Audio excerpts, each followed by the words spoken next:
Yo, what's that word? It's your boy Marty Keys TV, and I'm back with another live, man. Today, we're going to be talking about a true crime event, man, that I just came upon. Um, my mic ain't even on. That's crazy. My bad, my mic wasn't on. But yo, let's try that again. Yo, it's your boy Marty Keys TV once again, and I'm back with another video, live video, live reaction, should I say. And today, we're going to be talking about another true crime event that happened.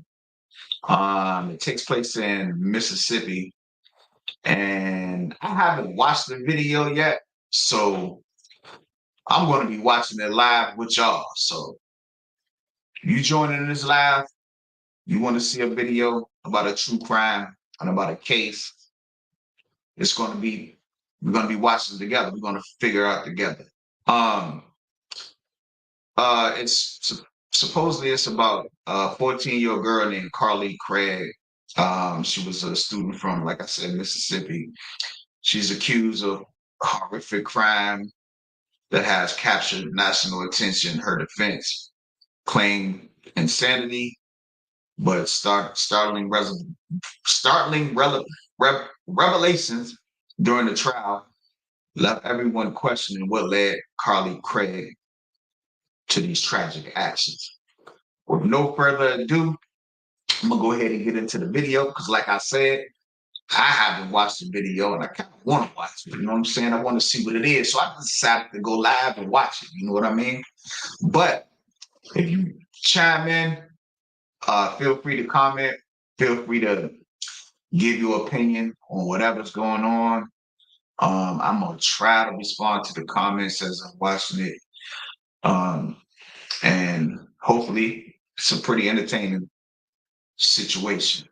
Um, Whoever's involved, I want to say off the front, uh, whatever. I don't know what happens in this case. I don't know what happened. I'm like I said, I'm just beginning. I'm just starting to watch this. So, um, yeah. With no further ado, let's get into it.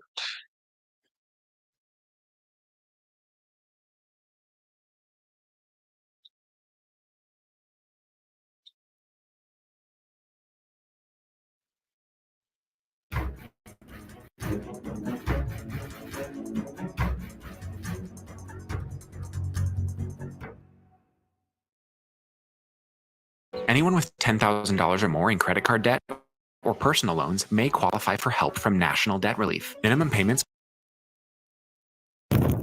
March 19th, 2024, Brandon, Mississippi.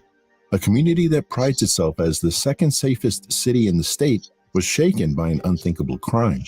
A 14-year-old girl was taken into custody, accused of shooting her own family members in a chilling case that has left everyone asking, why? In this video, we'll break down the details of this shocking case and tackle the haunting question on everyone's mind. What could push a 14-year-old to commit such a devastating act against her own family? Let's dive in.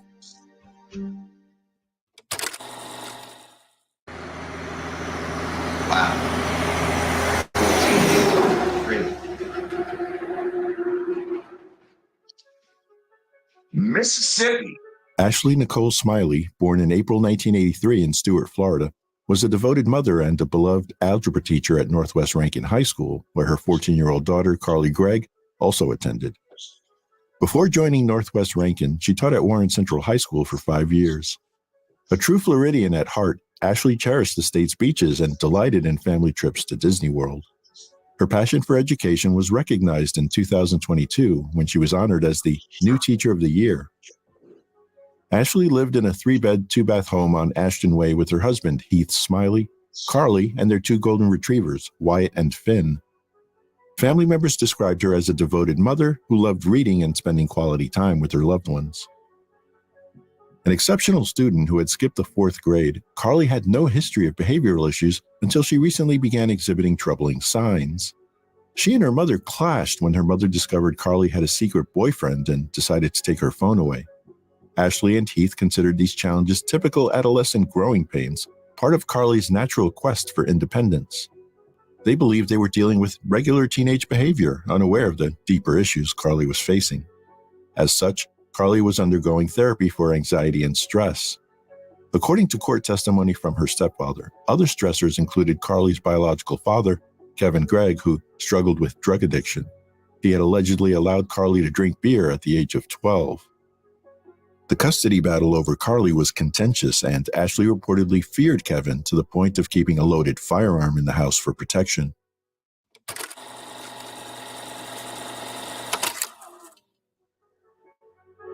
Tuesday, March 19, 2024. Ashley and Carly returned home from school shortly after 4 p.m., and they would soon clash again. Ashley had received information that her daughter was smoking marijuana through vape pens. As soon as she and Carly got home, Ashley entered Carly's bedroom to search for the evidence. At that time, only Ashley and Carly were present. Home surveillance footage shows Carly holding an object behind her back out of the camera's view as she walks toward the bedroom to confront her mother. See two dogs. I don't see nobody holding them behind their back, but continue. Oh, there she go. I was quick to jump the gun. Don't shoot me. I'm sorry. No pun intended on the don't shoot me thing. I'm sorry.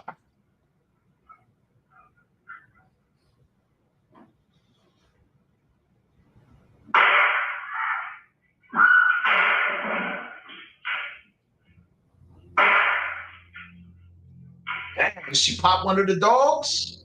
Dog looked like it was limping.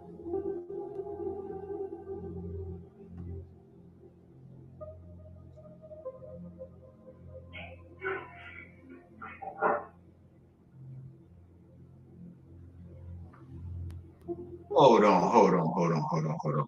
Now, I'm not trying to jump the gun. Like I said, I don't know what's going on because I haven't watched this video, but I know one thing. She sit on that stool. They said she had something behind her back, but I'm guessing, maybe I'm guessing too soon again. But if she had a gun behind her back or whatever, she dropped that gun pretty fast when she went to grab that phone. I don't know if she that handy with a gun being 14 years old, but let's keep going.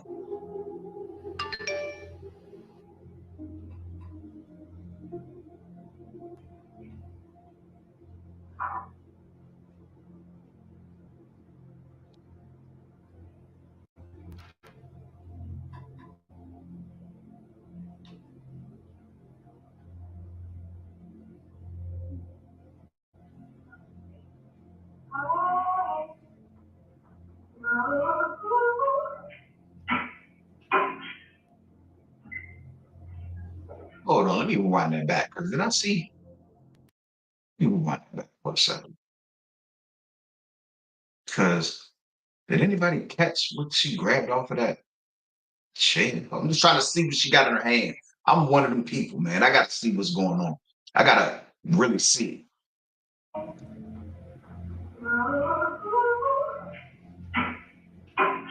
Damn, I don't see nothing. She might be smooth or whatever she got. That's all I can say. According to prosecutors, just seconds after the shooting, Heath received a text message from Ashley's phone asking, "When will you be home, honey?"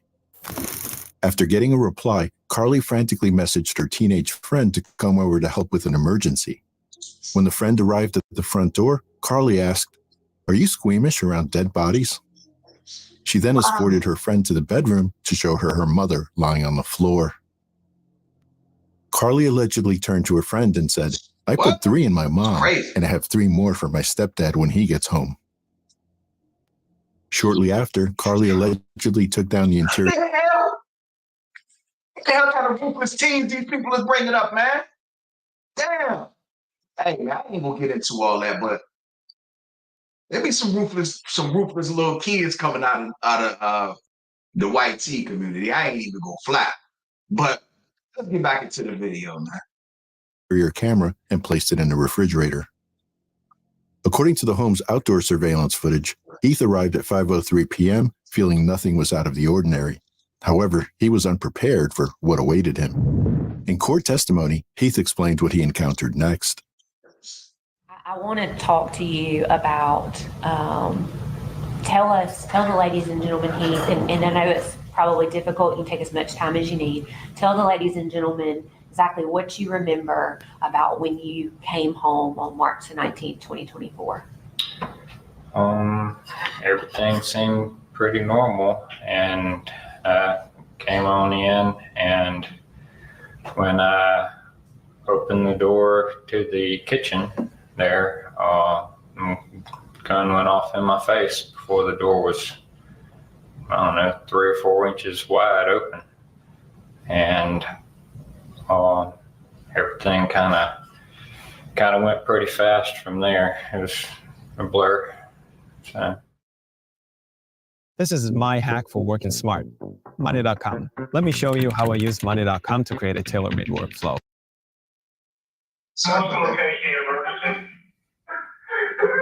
Call the scene. You can call it.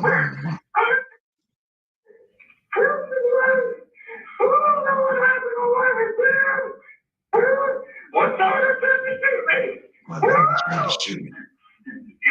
Damn, your daughter tried to shoot you. Yeah. She was shooting at me.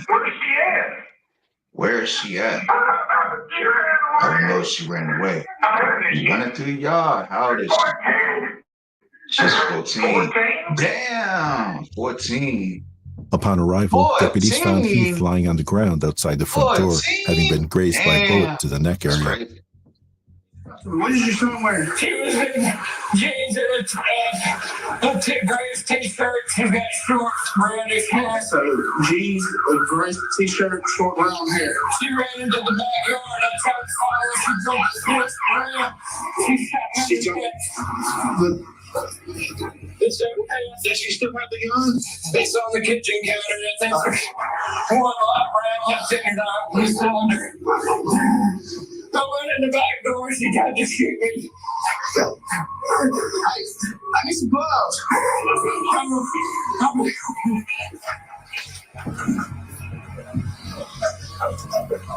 He's saying that she ran towards Magnolia Place. Are you sure? He's grazed, but he's too soon. What's in his shirt? They got her out there. Magnolia Place. They gave us something. She ran over the side back towards my vehicle. She might have looked around this way. I looked back, going back towards the side. Crazy. Imagine calling the police on your own child, telling the police that your own child tried to shoot you. That's crazy, man. That's unfathomable to be thinking of. Like your own kid trying to kill you? That's wild, bro. Man, I'm gonna tell you like this. When I was coming up, it was times that I was mad at my parents or whatever. But I ain't never thought about shooting nobody, and especially not just shooting nobody for no reason. So I don't know what happened. I'm not gonna speculate. I'm just gonna continue to watch the video.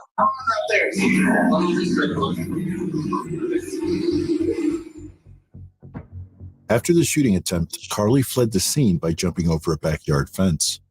Deputies, with the help of a Mississippi Highway Patrol helicopter, launched a search of the area. Carly was found not far from the residence. She was taken into custody without further incident about 30 minutes after the 911 call came in.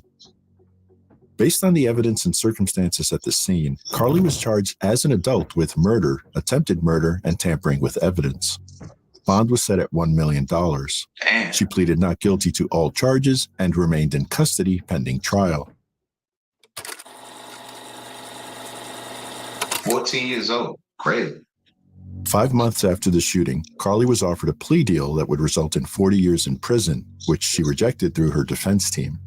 Thus, opening statements in the Mississippi versus Carly Gregg trial were heard on September 16th. If convicted, she faced life imprisonment for murder, 20 years to life for attempted murder, and 10 years for tampering with evidence.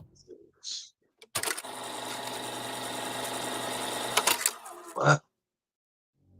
Prosecutors painted a picture of Carly Gregg living a double life before killing her mother and attempting to kill her stepfather. They argued that her parents had no idea she was still texting her boyfriend, using burner phones, smoking marijuana before school, or hiding secret social media accounts. prosecutors called it a clear-cut case, emphasizing that the autopsy confirmed the cause of death as gunshot wounds to the head, with the manner being homicide, undisputed facts. They insisted Carly's actions, both before and after the shootings, proved that she wanted her mother dead. The defense had an alternative perspective. Good afternoon. I know it's been a long morning for you all, so I will try to do this as briefly as possible. This is not a whodunit case. We know who took action on March 19th to bring about the death of Ashley Smiley and the injuries to Heath Smiley. However, this is a why case. Why did it happen? Why did this exceptional child with no history of violence, who was loved by her friends, her teachers, her parents, who had a good home life, who loved her mother, why did she shoot her mom? Why did she shoot at her stepfather? The state would like you to believe the answer to those questions don't matter, but we know better than that. The answers to those questions is why we're here today, and it's what you're here to do. We believe the evidence will show that there were 3 victims on March 19th: Ashley Smiley, Heath Smiley, and Carly Smiley, and Carly Gregg, that they were all 3 victims. Hold on. Look, Shorty don't even, the attorney don't even know the girl's name. You in bad shape if you in court and your attorney don't know your name.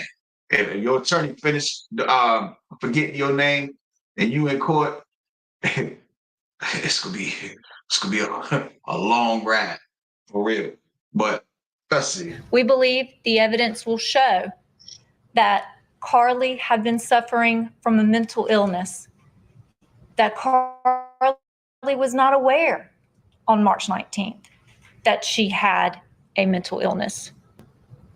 We believe the evidence will show that Carly's parents, who lived with her, were not aware that Carly was suffering from a mental illness. We believe the evidence will show that Carly's close friends, who saw her at school every day, were not aware that Carly was suffering from a mental illness, because it's hard to look at a person and understand that they have a mental illness. It's hard to look at a person and know that they have a mental illness. That's why it's often referred to as the invisible disease. A person can exhibit symptoms of a mental illness without people necessarily knowing that they have one, or other people necessarily knowing that's what another person has. What's up, boss lady? What's going on with you today? Hey man, thanks for popping in. I'm gonna check up on you later on. You going live today? Let me know something. I got all day today. You know what I'm saying? I'm off this evening. I'm kicking it. I might have me a little drinky drink. I'm trying to tweet with y'all. Go live. I'm coming in. The events on March 19th were tragic. The events on March 19th were not intentional. Pro football has gone international, and the world's most fun and lively city should be next. Dublin, Ireland. Why? The defense called Dr. Andrew Clark, a forensic psychiatrist, to the stand to provide expert testimony about Carly's mental state before, during, and after the shootings. What, if anything, were you able to gauge about Carly's having any behavioral issues or a history of behavioral issues? So it was my impression that Carly had, to a very large extent, always been well behaved, was a dutiful girl, sought to do well in school, sought to please her mother by doing well in school. And then in the last perhaps year, developed some what I took to be relatively common teenage behaviors, such as staying up past curfew on a burner phone to text with friends, for example, I think on one occasion, she snuck out at night after curfew to go visit a friend. In addition, in the last perhaps 6 weeks prior to the arrest, she began smoking marijuana.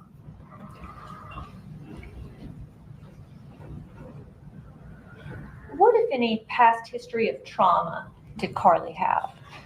So Carly had a somewhat difficult childhood in a couple of different ways. One is that she had a younger sister who died of a medical illness when Carly was about 4 years of age. And the younger sister was around 18 months of age. And Carly reported to me that was hard for her. She remembered it happening, and it was difficult for her. Secondly, her parents divorced when she was around 4 or 5 years of age. She reported to me that she remembered a lot of arguing, and that she recalled having seen her mother having been bruised or injured by her father, that there was domestic violence, although she never witnessed it directly. She told me that. Hey, you can kind of look at her face and kind of see that she really don't got a lot of expression on her face. So it might be something that's wrong with her. I don't know. I'm not a doctor. I'm just saying, usually when I see people who have those types of expressions on their face that they really don't have any, that there's something that's going on with them. Like, they're a little slow, like they're a little out of there, you know what I mean? So maybe that's what her problem is. I don't know. Like I said, I'm not a doctor, I'm not a judge. Hell, I'm not even part of the jury. So I'm just here as a spectator. Pretty sure this shit is already over with, but I'm just here just trying to see what happened at this point. But I'm always have my opinion though. Like I said, to me, she look a little slow. I ain't talk about kids, I ain't no type of dude that talk bad about kids. I'm just keeping it real, speaking facts. That's it. But that's her mother had informed her that the father had beaten her. And she told me that she recalled she and her mother leaving late at night as the parents separated. She told me that she, and it's my understanding as well from records, that Carly had court-ordered visitation with her father about every other week, but that was difficult, that she found her father to be angry, unreliable, that at times he would just sit in a chair all day long and not speak to her, that at times he wouldn't help her get food or fluid. And there was one incident in particular when she was around 6 years of age, when something the father had done frightened her, and she ran and hid under the bed. And this was an incident that continued to bother her. She also told me that her father was a dangerous and scary driver, and it was scary for her to drive with him. This is the vampire Louis Dulac. Carly told me that for at least the last few years, she had at times restricted her food intake, at times had binged and then purged by making herself throw up. She told me that she had never taken laxatives or diuretics, but that she had been engaging in these eating disorder behaviors for, on a somewhat regular basis. She told me that she had never actually lost a substantial amount of weight, but she'd been doing these things for at least a couple of years. And so she was having, if I may, mood issues, eating disorder issues, cutting herself, hearing voices, and sleeping difficulty, all, I guess, leading up to January. I wonder does she have like a little bout of like schizophrenia or whatever, psychosis? I know when people diagnosed with that, they hear voices sometimes, and they could become manic and irrational. But I can't really say that's because of the schizophrenia, because I think it's a lot of schizophrenia people who are not violent. So I don't know what that is, but we'll see. Of 2024. Dr. Clark added that he diagnosed Carly with bipolar II disorder. She looked like this girl I used to go to school with back in the day named Wiggles. I wonder whatever happened to Wiggles. She used to live in the same little in the same little complex that I used to live in way back in the day. This was like 1989, 1990 or something like that. We was little kids running around. I remember one of the little dudes got caught by their mom trying to hump her back in the day. It was crazy. Shout out to them though.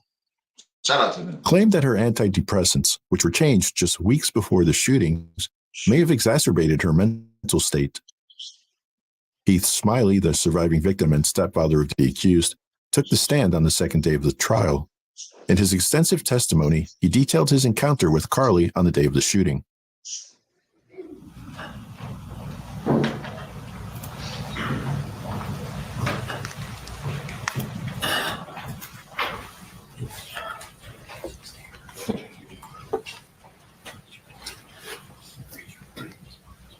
Do you swear or affirm to tell the truth, the whole truth, and nothing but the truth, so help you God?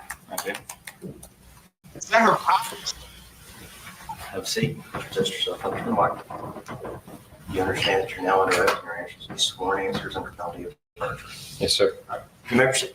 If you would introduce yourself to the ladies and gentlemen. My name's Heath Smiley. And Heath, we've met before today, that's right? Yes, ma'am. If you would though, these ladies and gentlemen don't know you. So if you would just kind of tell them a little bit about how old you are. 39 years old. I'm a physical therapy assistant, and I've been Carly's stepdad for, it was almost, I guess, That's her 3.5 years. stepdad. And so on that day, the second door was what was closed. Yes. I believe you said that you didn't get it open probably 3 or 5 inches before it went off. What did you remember seeing, Heath? Just gun flash in my face, and it went off 2 more times, but my hand was on the gun after the first shot, and I twisted it from her. Who was pointing that gun at you? It was Carly. Who pulled the trigger when you opened the door? The first one I know was Carly. After that, my hand was on the gun too, and I know I had a scratch on my thumb and all. I very well could have hit it. I know that third time. How close, Heath, was that gun to your face when that went off? Maybe a foot.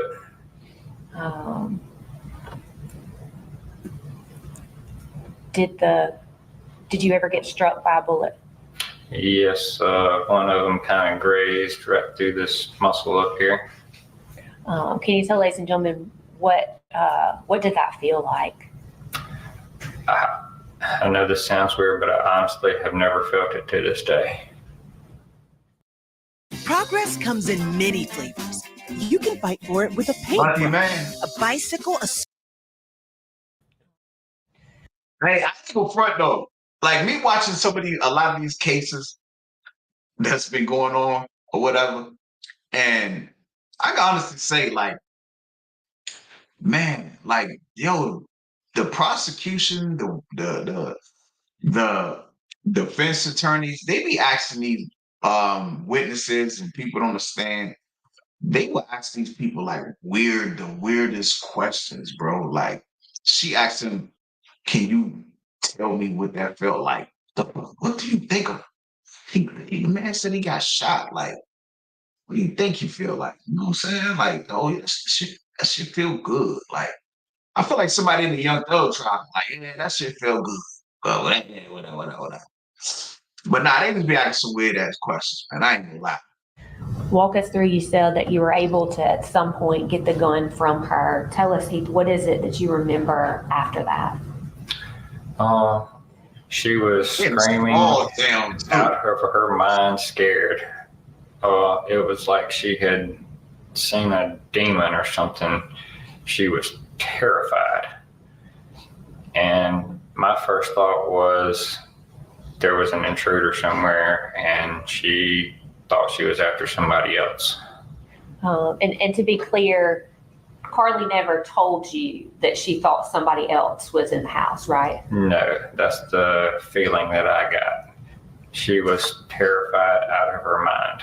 And at that time, you did not yet know that your wife was dead, right? No, not at that time. So Carly's scared. She's screaming when she shoots at you. How many shots went off from that gun? At that time, there was 3. What type of gun was it that you took from Carly? It was my Taurus revolver. And what type of what caliber of weapon is that? So the gun is a .357 Magnum, but I think it had 38 special rounds in it. You can, if the gun's a .357, it can also shoot 38s. Yeah, I had a gun just like that one time, .357 mag, but it could shoot 38 bullets. I remember snub nose. It was a Taurus. That joint had some kick with it too. Had some kick with it. That's why he lucky. He lucky. He survived that because that gun really brought the thunder. I ain't gonna lie. I know which gun he talk about. Yeah. A little bit lighter recoil. And what color was that gun? It's just the gun matte silver. Damn. That's the same one. He had the silver one like I had, not the black one. I thought he was saying he had the black one, but yeah, I had the brushed silver one too. Damn. Look at that strap I had. I think the police took it from me. Yeah, that's crazy. I missed that gun. Prior to taking it out of Carly's hand, where was the last time you saw that gun? I actually kept it on her side of the bed. So it had been there for probably a couple of years. When you say on her side of the bed, was it on a nightstand or was it somewhere else? I think she kept it. We had little cubbies underneath the edge of the bed. The mattress is sitting up on. I think it was sitting up under there. Between the mattress and the cubbies? Well, I think she just had it in a cubby under there. Was the gun just loose or was it in some sort of holster the last time you saw it? I do not recall that. It was a while back. It had been sitting for a long time. Did you have other guns? That's kind of baffling to me because that gun really did. When I had that same gun, that gun really did have a lot of kick to it. So I wonder how the hell she was able to hold that gun being she was 14. Damn, that is wild. Because that gun had like a 2-foot fireball that came out of it too when you shot it. I know exactly the same gun. Damn, she must have holding on for dear life for that one. That one had some power with it. Was in the house on that day? Yes, I had an old shotgun that I've had for years that's unloaded in the closet, and I had an AR that I had gotten. It was also unloaded in the closet.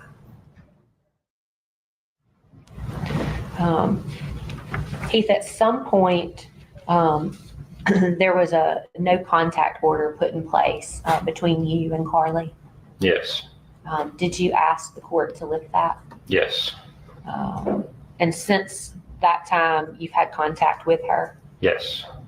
At any time during your communication with Carly, has she told you that she was not the person that killed her mother? No. We have not had any kind of conversation, anything like that. Nothing to do with the case or the trial. Do you see Carly in the courtroom, Heath? Yes. If you could you point her out? Right there. And could you tell me where at that table that she pointed at that she smiled at it. That's crazy, yo.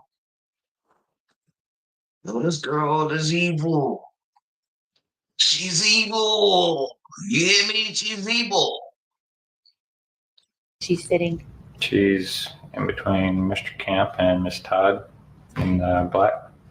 And is that the same person that shot you with that .357 Magnum on March the 19th, 2024? Yes. May the record reflect and it's identified that the witness has identified the defendant. Record reflect has identified the defendant.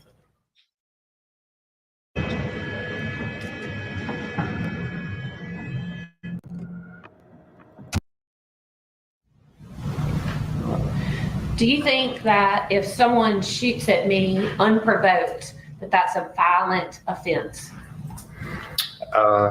Yes, so it really depends on the circumstances.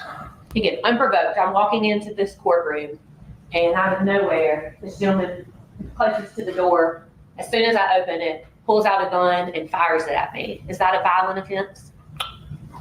It could be, depends on the circumstances.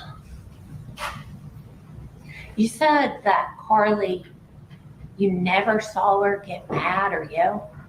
I have never seen Carly just angry or anything. Never. No, ma'am. She's always been just a happy little girl. Was she a happy little girl when we just heard the video when she was firing a gun at you? Like I said, I've never seen anybody like that. Even in movies, she was not herself. And like I said, I do not believe she even recognized me. She was terrified. And Heath, I believe on direct, when I asked you about medications, you actually didn't handle Carly's prescriptions or medications, right? No, Ashley was making sure she was taking them. I want to talk to you, Mr. Smiley. You said, what's going on here, man? I hope it ain't what I'm thinking what's going on, but I'll keep my comment to myself until the end because it seems like something getting a little weird here. I don't know. It's getting real weird. Let's keep going. that law enforcement came over a couple times and they didn't find these cameras. Did Miss Todd and Mr. Camp come over to your house at some point? Yes, they did. And when was that? I think it was after the second police search. And at any point, did they also conduct a search of your house? They came through and wanted to take pictures and get the layout of the house. Did they take anything from the house? I think they took a couple pieces of her artwork and a couple things like that, but I'm not certain at this time. And you don't know as to what they did with those, do you? I do not. Did they ever find the camera in the refrigerator? No. Court's indulgence.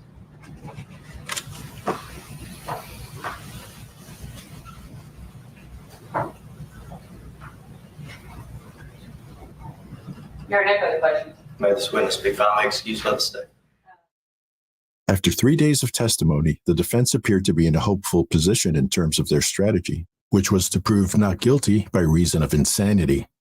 Their approach relied on the notion that a jury would be reluctant to severely punish a 14-year-old girl grappling with mental health issues despite the severity of her actions. The testimony from their expert psychiatrist reinforced this approach, providing evidence of Carly's psychological struggles that could mitigate her culpability. Moreover, the surviving victim and stepfather Heath took the stand and unexpectedly bolstered the defense's case. Instead of expressing animosity or ill will toward Carly, he demonstrated compassion and support for his stepdaughter. His demeanor could evoke sympathy from the jury and influence the perception of Carly's actions and character.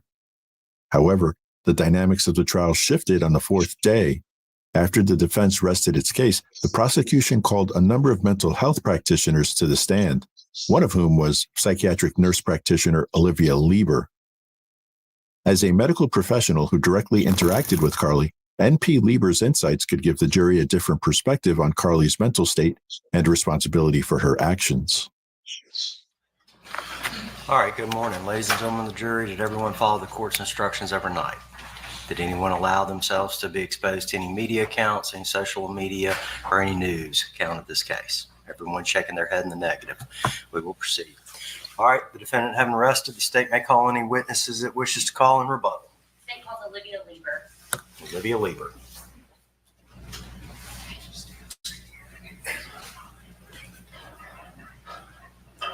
Swear or affirm to tell the truth, the whole truth, and nothing but the truth, so help you God. Have a seat.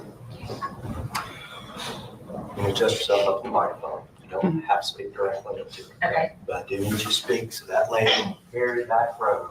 Okay, got it. You understand that you're now under oath and answers your sworn answer subject to felony perjury. Yes, sir. All right, you may proceed. If you would, Olivia, introduce yourself to these. I gotta say this. I hope that the reason why that guy got on the stand, the stepdad got on the stand and kind of sided with the girl who shot him and his wife. I hope he didn't get on the stand because of the reason why I'm thinking he got on the stand.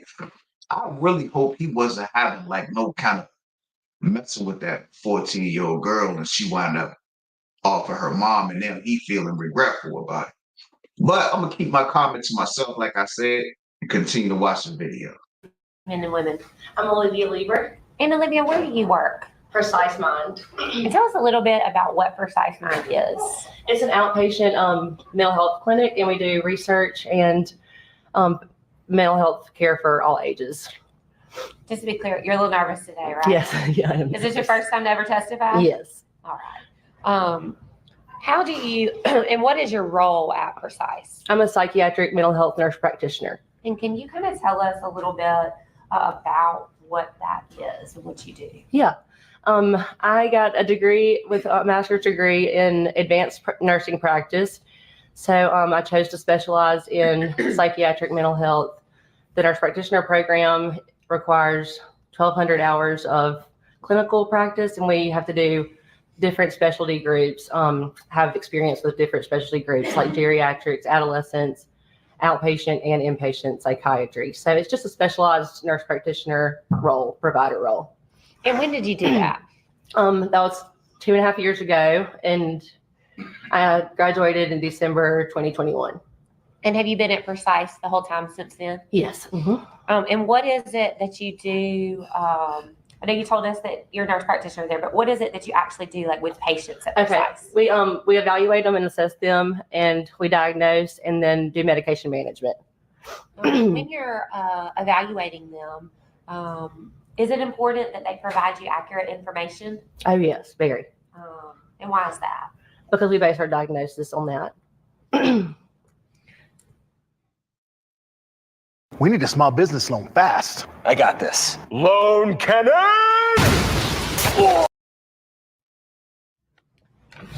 want to take you, Olivia, to there's a section in that assessment about thought processes. Mm-hmm. Could you tell us about what you observed and what your records indicate about whether or not Carly was having abnormal or psychotic thoughts on January the 15th, 2024? She denied those. And did she ever tell you that she was having those types of thoughts before January the 15th of 2024? No, she denied hallucinations or delusions. And what was your diagnosis of Carly from your encounter with her in January 15th of 2024? Adjustment disorder with mixed anxiety and depressed mood, and then major depressive disorder, single episode, moderate severity. So for those of us that are not in the medical field, will you break that down for us and just tell us kind of what that means? Sure. An adjustment disorder is basically just based on a stressful situation that might have happened that is their reaction to that. So it's pretty common, especially in her age group. So, and then I specify, there's a specifier that you can add that says with mixed anxiety or depressed mood. So I added that. And then major depressive disorder. And then you can specify single episode or if it's been recurrent, and then the severity, if it's moderate or severe or minimal. And you put single episode. Can you tell us what you meant by that? Just that it wasn't chronic that I was aware of at that time. Okay. And so, and again, you're just able to render your opinions based off the information provided. Right. Mm-hmm.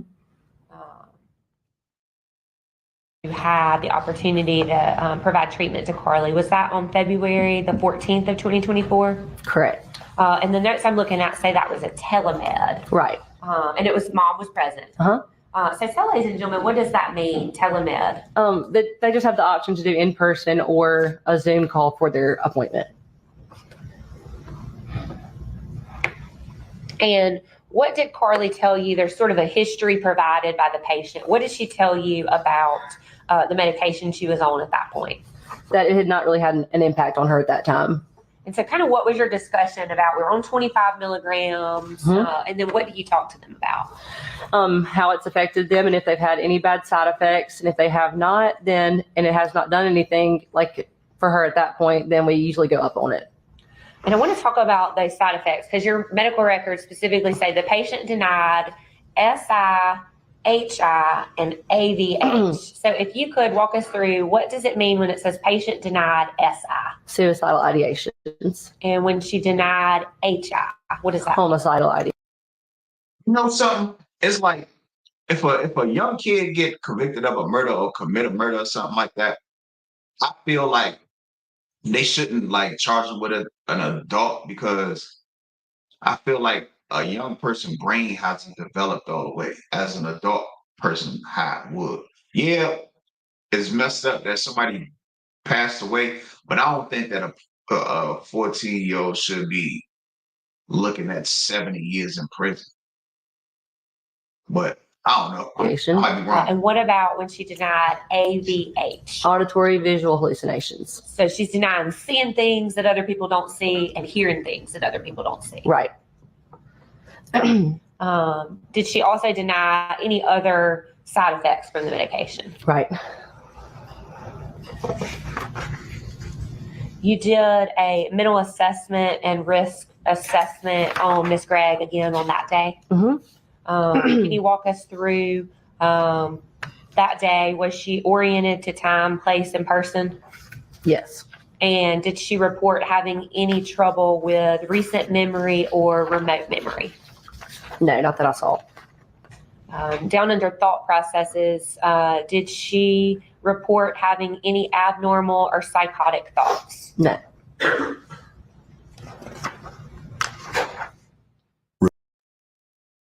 Picture this. You're sitting at home alone watching YouTube videos, wondering why you can't find the motivation to do the things you need. Rebecca Kirk, a licensed professional counselor and owner of Magnolia Counseling in Madison, also testified about her sessions with Carly. Kirk said that she met with Carly weekly for 9 sessions before the shootings. During these meetings, she stated that Carly never mentioned using illegal drugs, experiencing hallucinations, or having any memory issues. Notably, neither Carly nor her mother reported any episodes of derealization, dissociation, or blackouts. However, Kirk did note that Carly expressed frustration that her friends weren't as committed to school as she was. Kirk also mentioned that during their sessions, Carly spoke about reading Crime and Punishment by Fyodor Dostoevsky. The novel centers on a protagonist who kills a woman, believing that extraordinary individuals can justify immoral acts for a greater good. The prosecution then introduced Dr. Amanda Gugliano, director of the Forensic Evaluation Service at Mississippi State Hospital. Dr. Gugliano testified that she interviewed Carly and, after assessing her medical records, found her competent to stand trial. Following Dr. Gugliano was Dr. Jason Pickett, a forensic psychiatrist at North Mississippi State Hospital. He evaluated Carly and concluded that she did not meet Mississippi's standard for insanity at the time of the offense. Dr. Pickett further stated to the jurors, "I highly doubt and do not believe that Carly has bipolar disorder," and then dropped this bombshell to the jurors. Then I also said some psychopathic traits, and I don't use that word lightly, especially in an adolescent. But as I was reviewing her journal, where she says it's okay to be evil, when I see the callous nature in which she left her dead mother to text her next intended victim, and then even used the word honey, that is callous. And it is very concerning to me.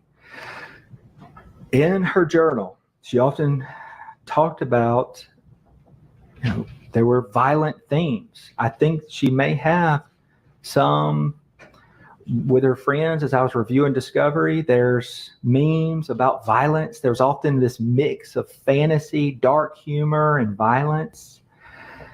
I've seen a lot of memes. I won't go into them, but the callousness. You still got evil in her eyes. I can see it. I can look and see it right now. She got real evil in her eyes.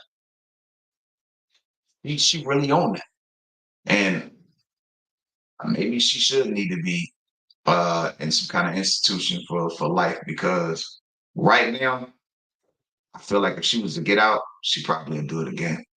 She probably will find somebody else to get in. She got that Jeffrey Dahmer type evil in her persona. I can see it. I can see right through it. Just the way that she's looking right here in this picture. She's an evil little girl, man. Evil little girl. Which she did that. She has this superficial charm. She's charming. She's very likable. I liked her when I did the interview. I don't like saying any of these things, but I truly believe them. And so she's very charming. Manipulation. She took extensive notes about how to manipulate. With the testimony wrapped up and all evidence presented, the fate of the now 15-year-old Carly Gregg rests in the hands of the jury. The jury has two choices: find Carly Gregg guilty or not guilty by reason of insanity. If they decide she's not guilty, they must determine whether her sanity has been restored. If they believe she remains a threat to society, she won't walk free. Instead, she'll be sent to the state hospital for further evaluation, where a treatment plan will be developed. This is no simple decision, and the consequences of their verdict will dictate Carly's future and her potential risk to the public. Ms. Gregg, please rise and come to the podium, along with your attorneys.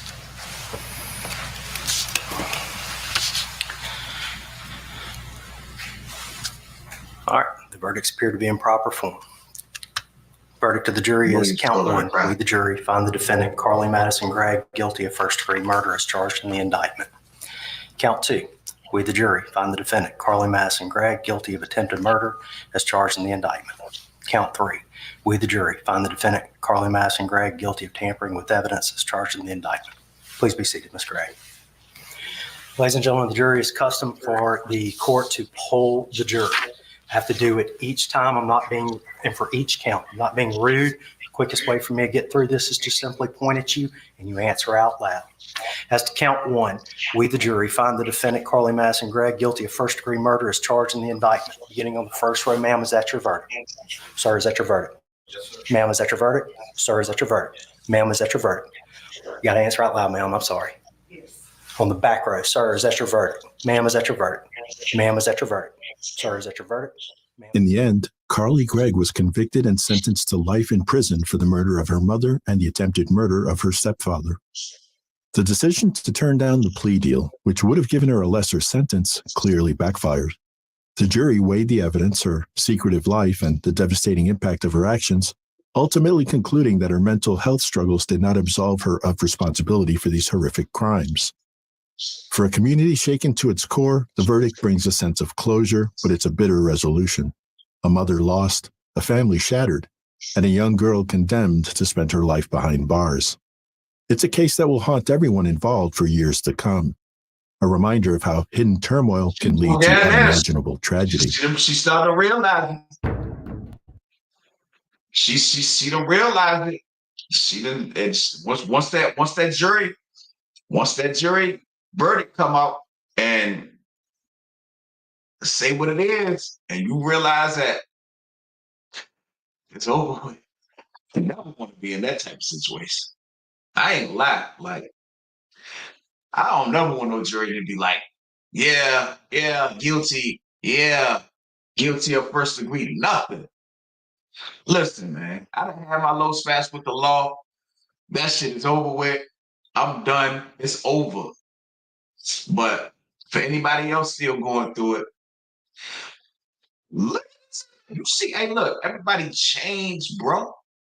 Everybody changed when that gavel slammed down. Everybody changed when that police come up. Everybody changed when you're sitting in that wooden room, looking crazy. And then when that jury say them 2 words, well, that 1 word, and you realize that it's over with, sheesh. Yo, I was locked up with this dude one time, right? And the guy, they was in there for like some gang crimes or something. I think they deleted a few people, right? Or whatever, but it was like gang crimes. So um it was like 2 of them that was in the same pod that I was in.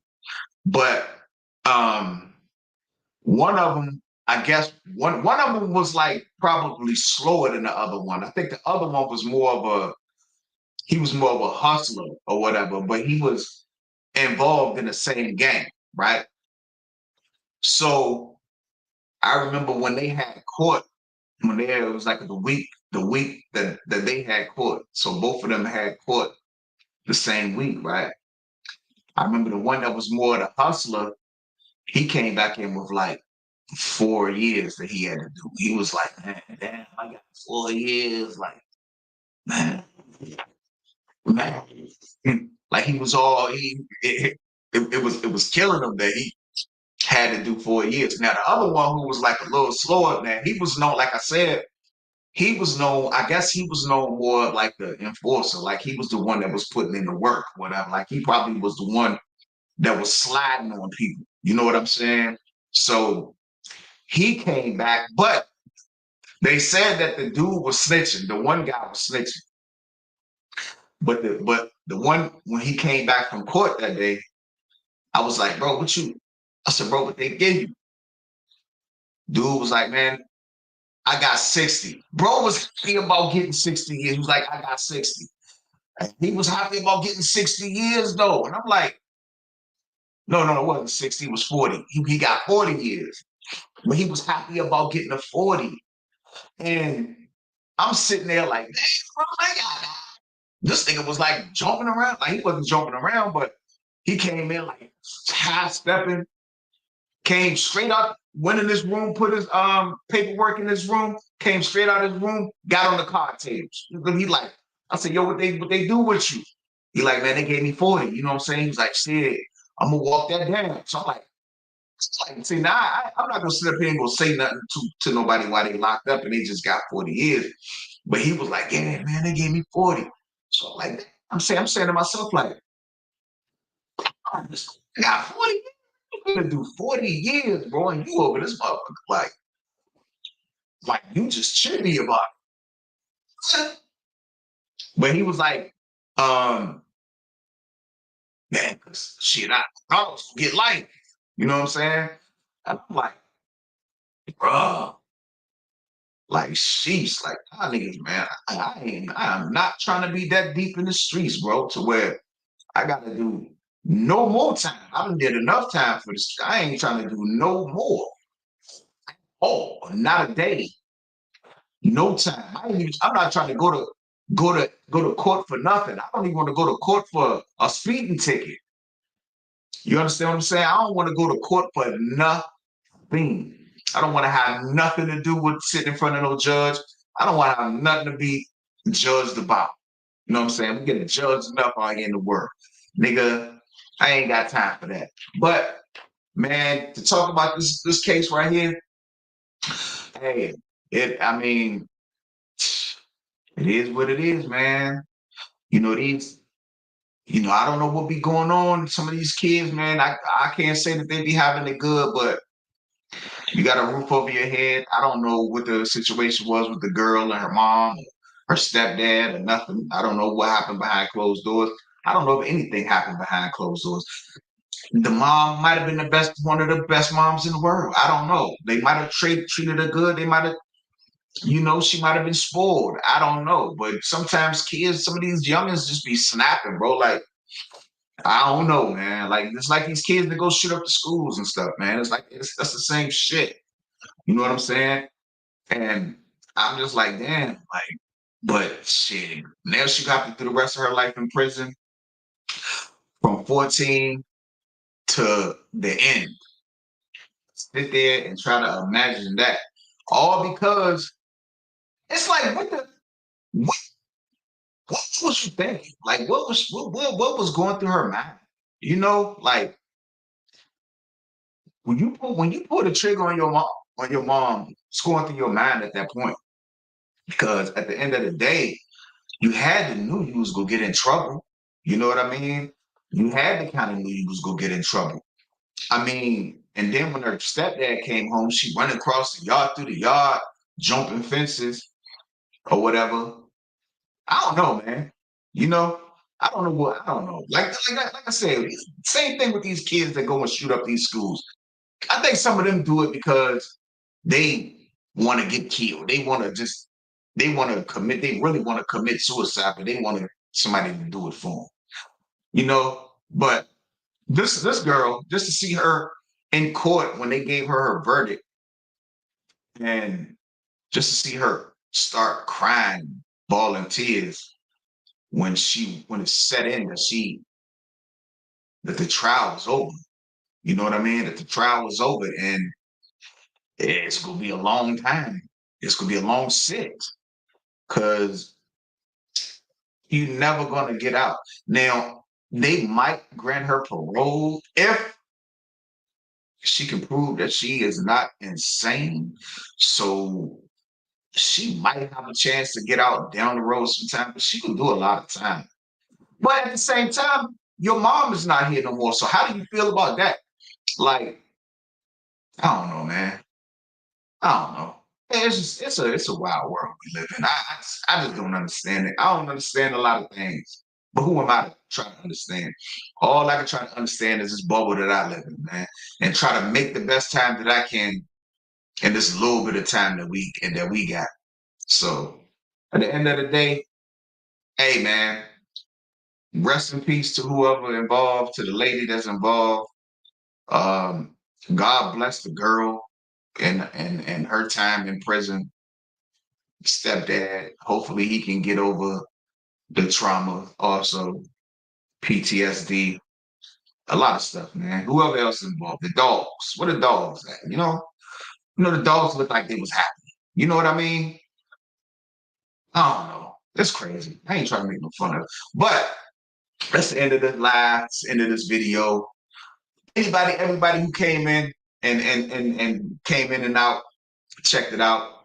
If you see it after this point, if you check it out after this point, man, drop a like or a comment if you want to. And let me know what you think about the video. I'm gonna go live again tonight. I'm probably gonna go live tonight.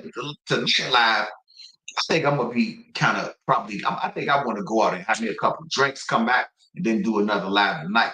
I'm trying to figure out what I'm gonna do a live on tonight, or I might just come on here and tweet because I kind of want to tweet with the folks. So I think I'm gonna come back tonight and tweet with the folks or whatever, or get on somebody else live and tweet with them tonight.